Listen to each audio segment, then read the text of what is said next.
तो hello students, welcome back to my YouTube channel commerce and math classes. तो आज हम डिस्कशन के क्वेश्चन करने वाले हैं। तो जिन स्टूडेंट ने कोर्स लिया हुआ है, मैंने जो है डिस्कशन की जो वीडियो है अपलोड कर दी है, और जो नोट्स हैं आपको मिल चुके होंगे, और अभी हम उसके क्वेश्चन करने वाले हैं। टेस्ट भी आपको देना है, वहाँ पे टीचमेंट ऐप पे जाकर आपको टेस्ट देना है इसका। उसमें लगभग आपके 50 से ऊपर क्वेश्चन हैं, तो वो आपको सोल्व करने हैं सारे। पहले आपको वीडियो दो बार देखनी, वीडियो एक बार देखनी है और 2 बार नोट्स पढ़ने हैं, फिर उसके बाद वो टेस्ट देना है। उससे पहले आपके सभी फॉर्मूले रिवाइज होने चाहिए। कुछ जो प्रैक्टिसेज मैंने वीडियोज़ के माध्यम से करवाई है वो आपको पता होनी चाहिए। ठीक है, इन चीज़ों के करने के बाद ही आप टेस्ट दें, अदरवाइज उस टेस्ट का उतना ज़्यादा इम्पैक्ट नहीं होगा जितना मैंने सोच के वो डाला हुआ है। दूसरी बात, जो स्टूडेंट इकोनॉमिक्स के नोट्स मांग रहे हैं या एमसीक्यूज मांग रहे हैं, तो मैं उनको बता दूं कि देखिए, स्टैटिस्टिक्स के जो नोट्स हैं वो ऑलमोस्ट कंप्लीट है।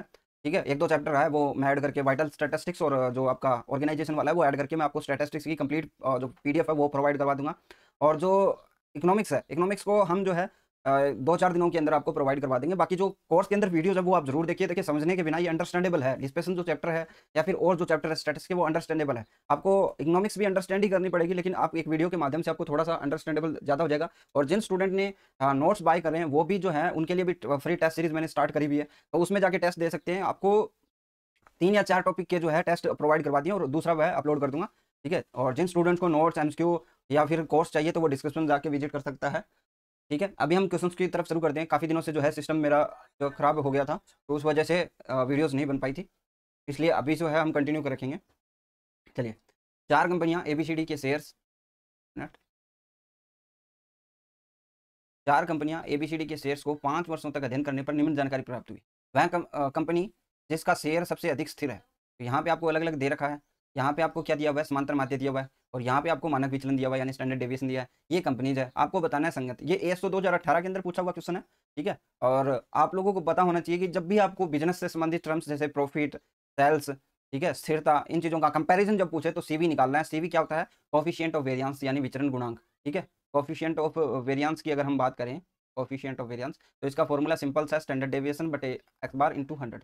कंप्लीटली आपको इसको फॉलो करना है, ABC। ठीक है, सिंपल है।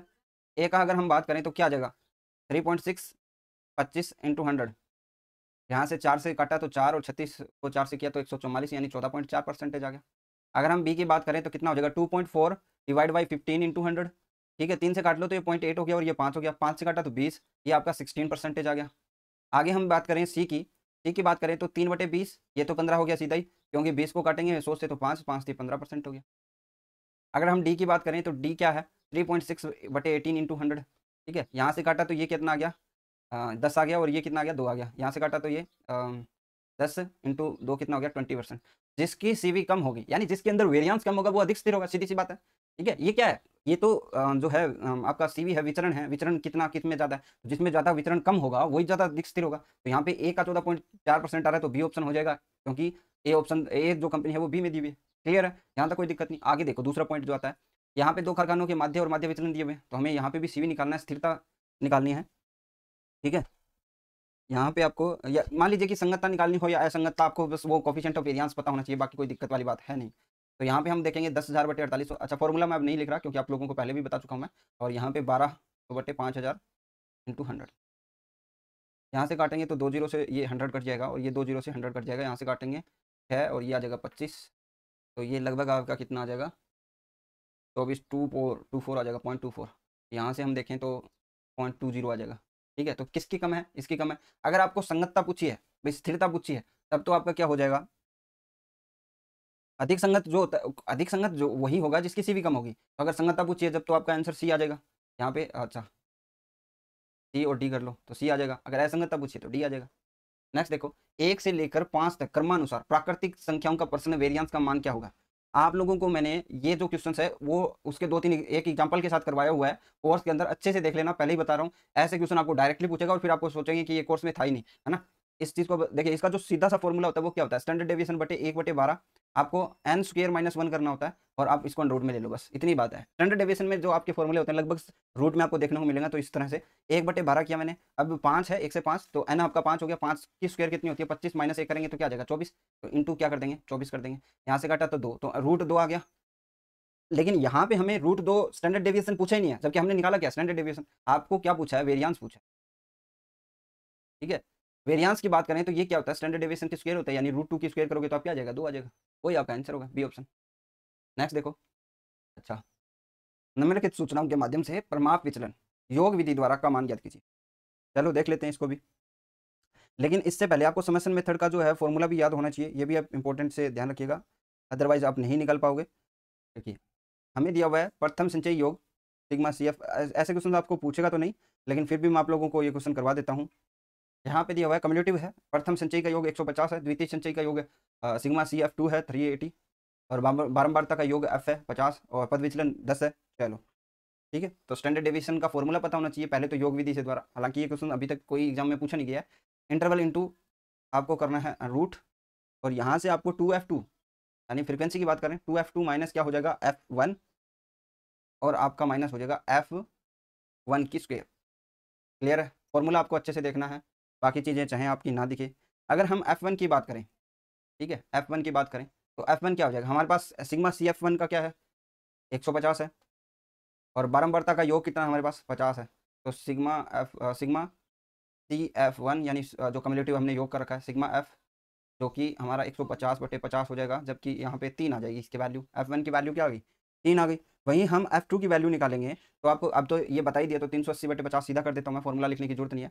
तो ये आ जाएगा 7×5 35, और 3 30 6 हो गया 7.6 आ गया। क्लियर है, f1 आ गया, f2 आ गया, फॉर्मूला आपके पास है, मेरे हिसाब से अब कोई दिक्कत वाली बात नहीं है। यहाँ पे 10 किया रूट मल्टीप्लाई करना है, ये आपको ध्यान रखना है। 2f2 कितना हो जाएगा 7.6 है, इंटू 2 करोगे तो कितना आ जाएगा 14 और 1.2 15.2 आ गया। माइनस इसमें से क्या करना है f1 कितना है आपका 3 है, माइनस करना है आपको f1 की स्क्वायर कितनी है 9, तो यहाँ पे 15.2 है, और माइनस कितना करना है, माइनस का 3 और माइनस का 9 -12 करना है, यानी 3.2। अब इसका रूट लेना है और फिर बाद में उसको क्या करना है मल्टीप्लाई करना है 10 से। अब देखिए यहाँ पे आपको पता है लगभग 32 है ये, अगर हम बटे 10 कर दें तो ये लगभग 32 है, तो किसका स्क्वायर हो सकता है ये स्क्वायर आपको निकालना पड़ेगा। देखिए 3 है ना, तो आपको पता है 2 की स्क्वायर कितनी होती है 4, और 1 की स्क्वायर होती है 1, तो है तो इसके बीच में ही, ठीक है, तो इसको कैलकुलेट कर लेना आप लोग, 1.7 आएगा ये, और 10 से मल्टीप्लाई करेंगे तो ये 17 हो जाएगा। यहाँ पे आपका जो है ऑप्शन ए सही हो जाएगा। तो यहाँ तक आपको कोई दिक्कत नहीं होनी चाहिए। वैसे ये क्वेश्चन एग्जाम में नहीं पूछा जाता, लेकिन एक रैंडम तौर पे मैंने करवा दिया, किसी एग्जाम में आया हुआ था इसलिए। ठीक है, आगे हम बढ़ते हैं नेक्स्ट क्वेश्चन की तरफ। विचलनों के वर्गों का योग न्यूनतम होगा जब यह दिया गया हो, तो ये तो हजारों बार सैकड़ों बार हमारे क्वेश्चन किया हुआ है, माध्य से होगा x बार से। आगे वितरण गुणांक ज्ञात किया जाता है, परमाप विचलन और समांतर माध्य दोनों से किया जाता है, क्योंकि हमारा फॉर्मूला ही है स्टैंडर्ड डेविएशन बटे x बार इंटू 100। आगे निम्नलिखित श्रेणी का विस्तार गुणांक क्या होगा, विस्तार गुणांक पूछा है, ठीक है, यानी कोफिशिएंट ऑफ रेंज पूछी है। आपको पता है कि मैंने आपको मेजर ऑफ डिस्पर्सन कराया, तो आपको 3 तरह की चीजें मैंने आपको बताई थी, किसी को याद है तो अभी मतलब मैंने लगभग 2-3 बार इसको रिपीट किया कि ये चीजें है ना आपको याद रह जाए, इसलिए मैंने किया था। जो डिस्पर्सन है ना, ये उसका निचोड़ ही उस तरह से होता है, ठीक है, तो आपको दिक्कत नहीं होती उस चीज़ों को याद रखने में। और मैंने ये भी बोला हुआ है आप लोगों को कि वो आप जब आप दोबारा से जब रिवीजन करते हो तो उसको आपको बिना देखे लिखना है कि हमें क्या क्या पढ़ना होता है इसके अंदर, ठीक है। मैं दोबारा से एक बार रिकॉल करवा देता हूँ आपको। देखिए पहले मैंने बताया कि अपीकरण के जो माप होते हैं, अपकिरण यानी डिस्पर्सन के जो माप होते हैं, उनको आप 2 भागों में बांट सकते हो। एक तो होता है एब्सोल्यूट मेजर, और दूसरा होता है क्या होता है रिलेटिव मेजर। अब देखिए रिलेटिव मेजर, और ये आप सापेक्ष माप और निरपेक्ष माप बहुत बार पढ़ते हो। अब सापेक्ष माप के अंदर पूछ लिया जाए तो आपको 5 चीजें तो डेफिनेटली याद रखनी है। रेंज हो गया, क्योंकि ये कोफिशिएंट नहीं है। रेंज के बाद क्या होता है आपका जो इंटर क्वार्टरली रेंज होता है, ठीक है, और उसके बाद जो आपका चतुर्थक विचलन होता है क्यूडी होता है, फिर आपका माध्य विचलन होता है एमडी होता है, स्टैंडर्ड डेविएशन होता है एसडी होता है। रिलेटिव के अंदर देखोगे तो आपको एक तो दिखा विस्तार गुणांक यानी coefficient of range COR, coefficient of range, फिर आपको चतुर्थक विचलन गुणांक देगा कोफिशिएंट ऑफ क्वार्टरली डेविएशन, ठीक है, ठीक है, और माध्य विचलन गुणांक कोफिशिएंट ऑफ मीन डेविएशन, और प्रमाप विचलन गुणांक यानी कोफिशिएंट ऑफ स्टैंडर्ड डेविएशन। ये आपको रिलेटिव मेजर के अंदर दिखेंगे। फिर उसके बाद मैंने आप लोगों को एक चीज़ और बताई थी जो आपको सारी चीज़ों के अंदर याद रखने में मदद करेगी, तो हम लिख सकते हैं। चलिए मेजर ऑफ डिस्पर्सन यानी मेथड्स की बात करी थी हमने, मेथड्स ऑफ मेजरिंग डिस्पर्सन, ठीक है। ये 3 टाइप के बताए थे मैंने। एक तो लिमिट्स के लिए बताया था आपको, मेथड ऑफ लिमिट्स। फिर दूसरा किसके लिए बताया था मैंने, दूसरा बताया था डेविएशन से, डेविएशन, ठीक है, डेविएशन के लिए बताया था। और तीसरा बताया था ग्राफिक मेथड से, ठीक है। ग्राफिक से तो एक लॉरेंज कर्व एक ही चीज़ है ना, उसमें आपको याद करने की ज़्यादा जरूरत नहीं है, ठीक है। और डेविएशन के अंदर देखिए एसडी हो गया, एमडी हो गया, और आपका क्या हो जाएगा क्यूडी हो जाएगा, ये 3 चीज़ें। और लिमिट्स की बात करें तो रेंज लिमिट है, रेंज है आपकी, क्वार्टरली रेंज है, इंटर क्वार्टरली रेंज है, ठीक ठीक है, इंटर क्वार्टरल रेंज, और एक आपकी परसेंटाइल रेंज है। ये आपको याद रखनी है, 3 इसमें है, 3 इसमें है, 1 इसमें है। ये है डिस्प्लेसमेंट का पूरा निचोड़ जो आपको याद रखना चाहिए। कभी भी एग्जाम में कुछ भी पूछा जाए तो आप रिलेट कर सकते हो, और ऐसी चीज़ें आपको माइंड में जब आप रिकॉल कर रहे हो तो आप फटाफट से लिख दो कि हमने ये पढ़ा था शुरू में, फिर बीच में ये पढ़ा था, और फिर इनके ना जैसे मैंने आपको ये बताया, जैसे मान लीजिए कि रेंज बताया मैंने, तो आप रेंज के फॉर्मूले लिख दो, एच माइनस एल होता है, फिर आप बोलोगे कोफिशिएंट ऑफ रेंज क्या होता है, H minus L H plus L होता है। तो ऐसे लिखते रहोगे तो एक एक मतलब 10 मिनट में ना पूरा जो है वो रिवाइज हो जाता है चैप्टर। ठीक है, आगे हम देखते हैं आपके क्वेश्चन को। रेंज पूछा है, यहाँ पे देखिए कि हाईएस्ट जो लिमिट है वो कौन सी है। हाईएस्ट लिमिट आपकी 8 है, तो मैंने 8 लिख दिया। माइनस क्या होता है, एल होता है, माइनस एल होता है, तो माइनस में सबसे बड़ी संख्या कौन सी है, 40, तो माइनस मैंने क्या लिख दिया अंदर 40। हमें कोफिशिएंट पूछा हुआ है तो बटे के अंदर सेम चीज़ें लिखनी पड़ेगी ऐड करते हुए, मैंने 8 प्लस माइनस 40। अब देखिए साइन का भी आपको पता होना चाहिए, ये माइनस माइनस क्या होता है, मल्टीप्लाई, और मल्टीप्लाई से क्या हो जाएगा आपका, ये प्लस हो जाएगा, तो ये ऊपर वाले 8 प्लस 40 हो जाएगा 48, और नीचे वाला जो ये प्लस और माइनस है ये माइनस बनेगा, तो इसमें आपका माइनस का कितना रह जाएगा, 32 रह जाएगा। ठीक है, यहाँ से हम काटेंगे 16 ये 32, 16 दूनी ये एक माइनस 1.5 आ जाएगा। ये क्या है, कोफिशिएंट ऑफ रेंज, जो कि हमें पूछा। क्लियर है, तो ऐसी चीज़ों में आपको ध्यान से रखना है। ठीक है, 1 नंबर है ना, 1 मिनट में कट जाता, अगर यही 1.5 कर देता मैं, और अगर आप लोग ऐसे करते माइनस करते तो ये 32 बच जाता आपका। ठीक है, ये भी माइनस में बचता, और नीचे वाला भी माइनस का 32 एक कर देते आप, है ना। तो ऐसे नहीं करना, आपको बहुत पूरा तैयारी करके फिर अच्छे से जाना है। आगे देखिए, सूचनाओं से प्रभाव विचलन निकालना। अच्छा चलिए, हमें दे क्या रखा है वो देखते हैं पहले तो। सिग्मा एक्स माइनस 0 4 दे रखा है, सिग्मा एक्स माइनस 4a² दे रखा है, 40 दे रखा है, एन बराबर 20 देख रखा है। चलो देखते हैं इसको क्या होता है।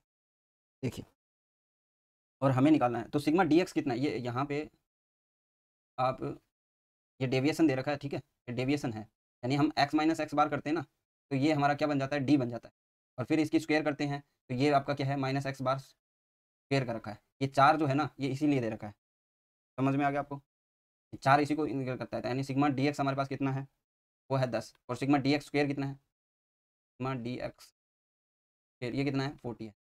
ठीक है, ये 40 दे रखा, एन हमारे पास कितना है, 20 है। अब हमें जो फॉर्मूला लगाना है उस हिसाब से हम निकाल सकते हैं। तो हमारा जो फॉर्मूला होगा स्टैंडर्ड डेविएशन 1/n, आप कोई भी फॉर्मूला यूज कर सकते हो, sigma D x minus sigma D x square.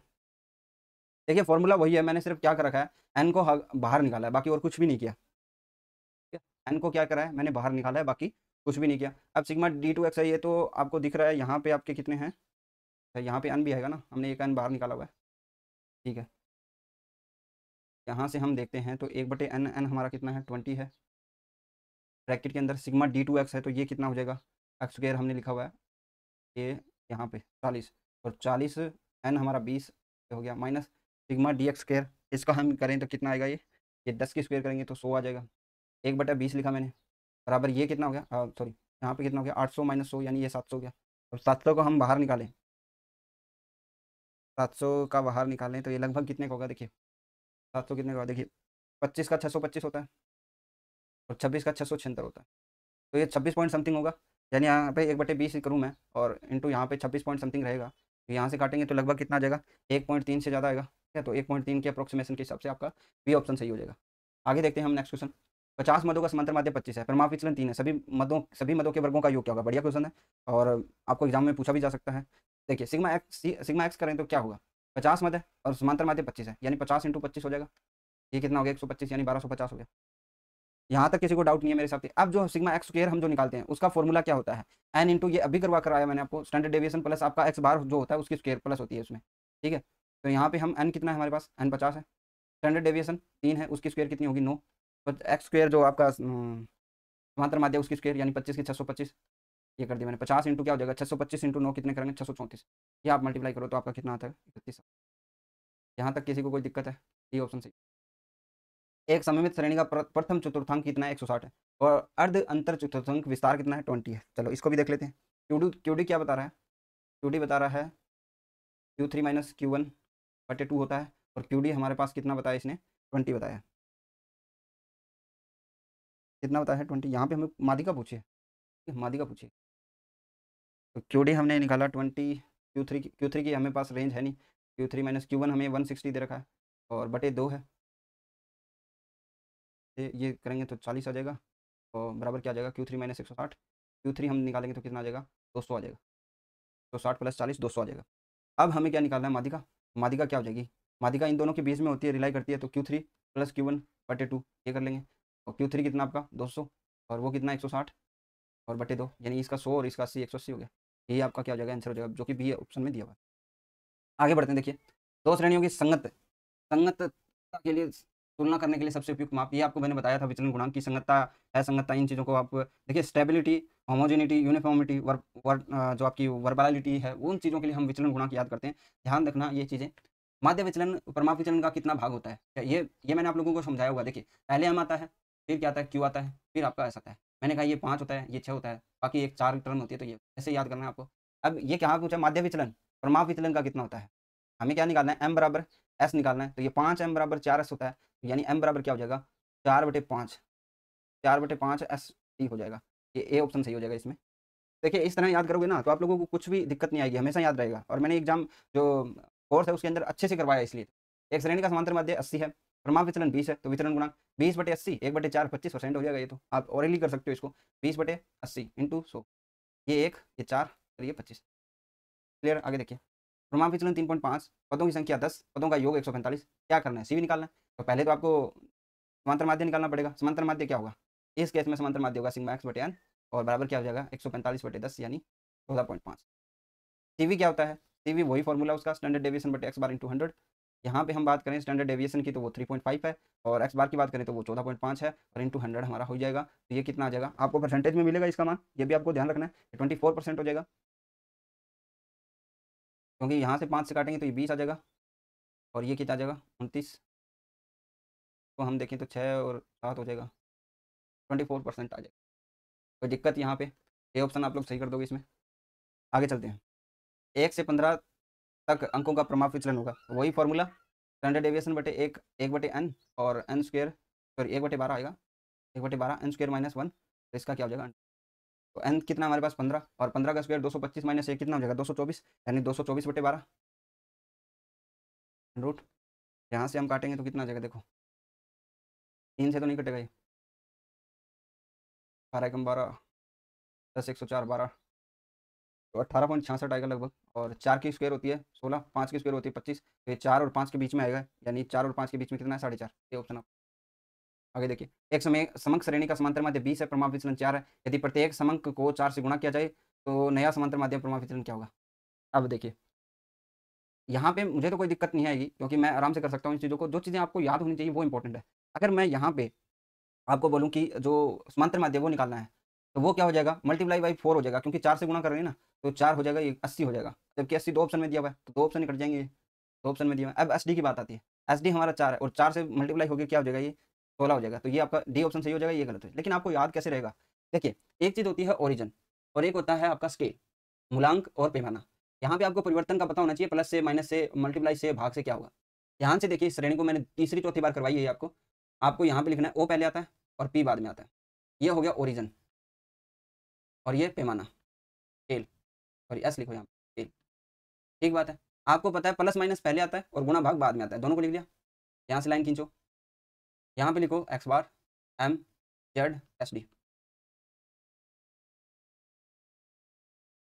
यहाँ से देखिए, परिवर्तन होगा होगा होगा होगा, यहाँ पे भी होगा, यहाँ पे नहीं होगा, और यहाँ पे होगा, यानी स्टैंडर्ड डेविएशन के अंदर प्लस माइनस से जो है वो चेंजेज नहीं होता, गुणा भाग से होता है। और समांतर माध्यम में अगर यहाँ पे 4 गुणा दिया हुआ ना, अगर हमें यहाँ पे 4 प्लस देता तो हम क्या करते, यहाँ पे जो समांतर माध्य वो आपका 24 हो जाता, जुड़ जाता, वो 24 हो जाता, लेकिन आपका समांतर जो स्टैंडर्ड डेविएशन है ना वो उतना ही रहता। आगे चलो, प्रमाप विचलन ज्ञात करने का निम्नलिखित में से कौन सा सूत्र गलत है, तो सिग्मा डी एक्स स्क्वायर, ये आपको सबको देखिए फॉर्मूले सारे पते होने चाहिए, कैसा भी फॉर्मूला हो, ये सही है। और एक्स माइनस ए ले रखा है बटे एन का रखा है, ये भी सही है। और यहाँ पे भी ये भी वाला फॉर्मूला भी सही है, डी 1/n,